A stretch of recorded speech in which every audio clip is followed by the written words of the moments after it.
What do people say you look like? Ryan Seacrest. You did homework? We're not even paying you.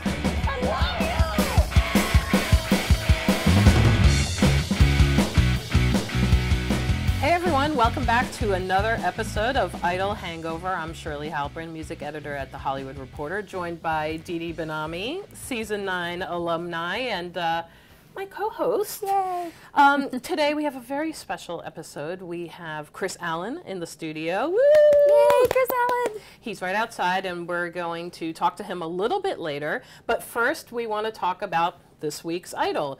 DeAndre Brackensick was our eliminated contestant this week. He was 17, and he has amazing hair and a really killer voice. But he wasn't connecting, right? I mean, we were talking to him last night after the show, and Jennifer Lopez basically told him that there was a problem connecting. What did he tell you? He said, yeah, that was exactly what he said. He's like, I guess it was just you either like my music or you don't, or the way that I sing, but I want to bring back the old school Motown kind of vibe, and, some people like that and some people don't. Watching him, actually, I thought that this particular performance was one of his best performances so far. I agree. I felt like he was the most comfortable. Yeah. And so I was a little shocked to see him go. I was too, and, Jimmy Iovine said he was the worst of the night. He didn't say that last night. He didn't say that on Wednesday night, sorry. He said that on Thursday. And in looking back, I kind of disagree. I mean, well, maybe he said he was the worst guy of the night.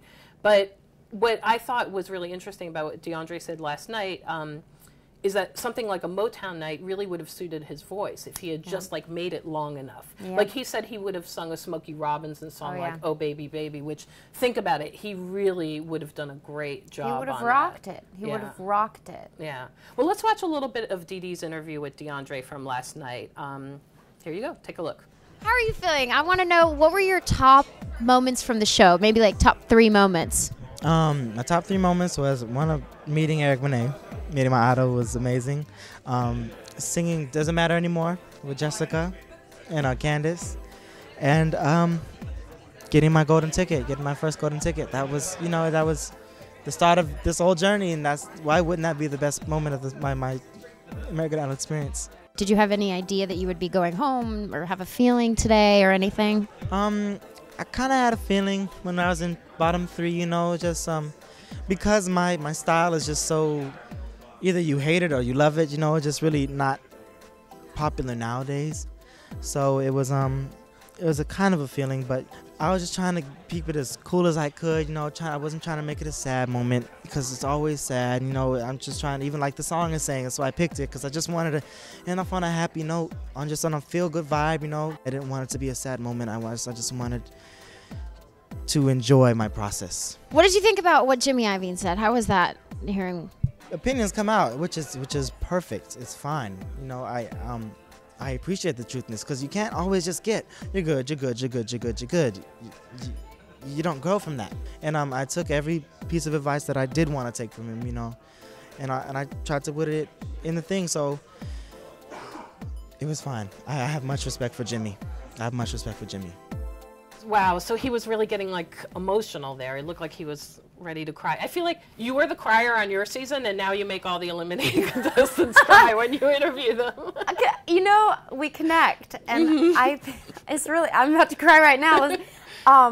He was so sweet, and looking at them and feeling what they're going through at that particular moment, I think they can. I don't know. There's some energy there, and I didn't want to make him cry, but it's also good for everybody to see the vulnerable side of everybody. Right. We're not just stick figures on a show. These are real people. And he went first, which is always a disadvantage because, it's the one that the people forget about when they start voting. But also he chose a song that a lot of people didn't know. Yeah. I think that may have hurt him in the end. But, ultimately, because I've been thinking about this, why was he eliminated? I think this is what it comes down to. When you're a wild card, you've already effectively been voted off. Yes, Clay Aiken made it all the way to number 2, and he's sort of the strange exception to this rule. But I feel like, the audience is not behind you, so you have to work extra hard to win them over. Would you agree? Absolutely, yeah. Absolutely. Yeah. The wild card is Yeah, you're treading chasing water. that dream like Yeah. harder than anybody else. Yeah. Oh, DeAndre. Well, we love you. We love you, DeAndre. Everything will be okay, we promise. Okay, so now let's talk a little bit in general just about the 5 standout moments on Wednesday night. A lot of people got really high scores, you know, from the judges, but it seemed like Jimmy Iovine wasn't really feeling it. It's like, again, that difference between the broadcast and the live show, which really can be like 180 degrees. So who do we think was the best from Wednesday night? Oh, well, you know, I thought that actually Joshua Ledet, for me, he pulled himself back from wherever I wasn't feeling him. I got off of the phone with Elliot. I mean, I was like, oh, I got to call you back. Hold on. I got to hear this. This is great. He was, for me, the best of the night. Yeah, he did If You Don't Know Me By Now, and it was the perfect song for him. It's like, you know, it's a soul song, it's a pop song, it's a song to showcase his voice, which he did. I mean, he really, like, he rose to the top with that one. Yeah. All right, my pick for the second best performance of the night was Colton Dixon, Time After Time. It's not, I know everyone loves that song. I'm so sick of it, but I thought that he did. I thought he really like switched it up. It was cool. It was different. What did you think? Okay. I You're will not say feeling about it. Colton, I love that he makes every song his. It's Colton Dixon. You know, it's Colton. For me, I feel like Randy Jackson when I say for me. It feels like his vocal cords are really tight at times, and I don't know if it's nervousness or what, or if it was that he was singing a Cyndi Lauper song, or what exactly that was. I know what you mean, though. He does get a little nasally sometimes. Yeah. Yeah, it's almost like there is some sort of like constriction there. I hear you on that. Skylar Lane was the last to go. She was amazing. She did Wind Beneath My Wings. It's the first time we really got to see her do a ballad. Besides looking exactly like Lauren Elena, which I literally had a flashback. Like, what season are we in again? Yeah. She really, I mean, she can do the ballad. She's a tremendous talent. She showed that not only can she really rock it on stage, but she can stand there and keep people's attention. And that's why she got the last spot. I think that was the moment where she was like, and that's a great song. It's a great song. She did a fabulous job with it. She made it her own. She rocked it. No doubt about it. Yeah, she did. And I really liked Philip Phillips's version of That's All. I think it was kind of divisive. People are like split on it. I just like that he's different, and you know, I would never expect anyone to choose that song, and I thought he really gave it like a fresh twist. I don't know. I've kind of become like a big Philip Phillips fan in the last week. What did you think? Listen, I am a Philip Phillips fan. I think he did a good job. He's very good about keeping, like Colton, making things his own, which I have mad respect for. And on that show, it's very difficult to not listen to everybody else and really stay in your lane and stay who you are and true to yourself. And my number 5 would be Elise Testone. And I know she didn't have a great performance, and Jimmy Iovine even called it a classic choke. Like, she choked on it a little bit, but I loved the arrangement, and I actually loved her duet with Philip Phillips too. Like, I just thought she just kicked ass. I don't know.